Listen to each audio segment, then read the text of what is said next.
needed people in this country.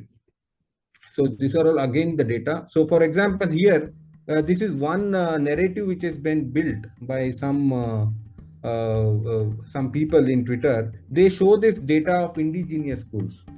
Like for example, you can see here, they tell that in Madras indigenous schools, the Shudras were allowed.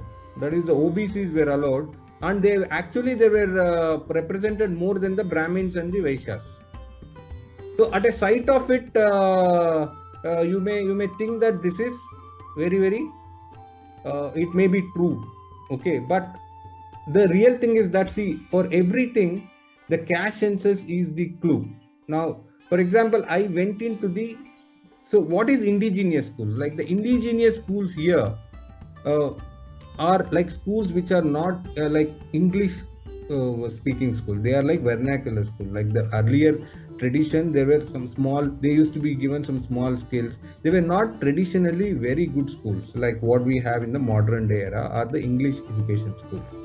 So what I did was, I just took 1901 census and I took this education by selected caste. So here you can see, this gives you this column, number per 1000 literate in English. It gives you that. You can see that in Mysore state, the only people who were literate in English was the Brahmins, Digambara, Panchala, Lingayats. But you see the others, Volaya, Meda, Beda, Korama, nobody is there. So the same thing you can see in every state.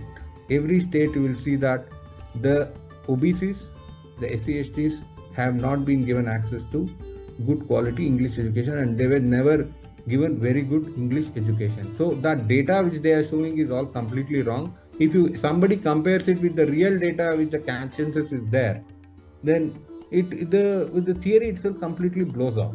So that is the reason why caste census is very important. A scientific way will be there to understand the data fully. So these are all the full data points which I had collected.